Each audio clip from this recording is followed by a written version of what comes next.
Bitcoin is having a bit of a pullback, and I did call this yesterday. If you watch my video from yesterday, the price was around about here, and then I drew this line. I said, look, we'll probably come back a little bit before coming back up. That's just normal market action. So yeah, I'm not panicking about this. The only time I'd probably really panic is if Bitcoin breaks this trend line, starts hitting this area. And I don't think it will. I mean, I'm looking at the rest of the market, everything seems good. If I go back to this chart, this is good. We're having a pullback to this trend line, and it should hopefully continue to take off. Let's see. If we look at the macro, let's go to the S&P 500. That's always a good one to track. You can see this pretty much played out. I mean, we didn't pull back as far as I thought, but we pulled back, and then we've come back and we've hit my target level here. So I'm going to keep that there for the moment.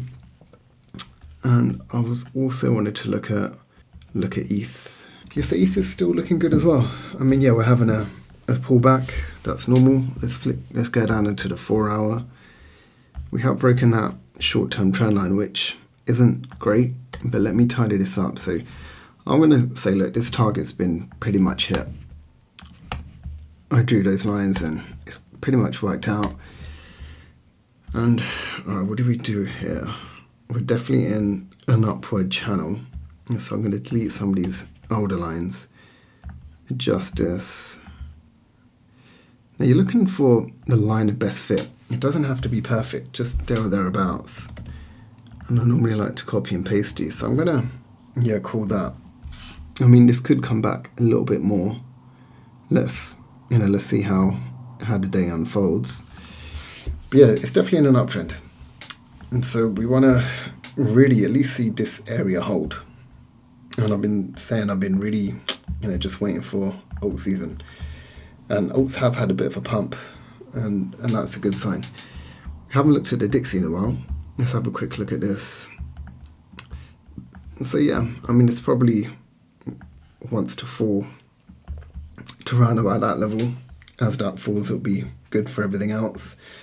I do like to look at these charts. I haven't looked at them in a while. These are the stablecoin dominance charts. And as these fall, there's a direct correlation. As these fall, Bitcoin price drops. Sorry, as these fall, Bitcoin price goes up. As this goes up, Bitcoin price goes down. And let's zoom out to the weekly. So what this basically tells you is how many, how much do people have in stablecoins as opposed to Bitcoin.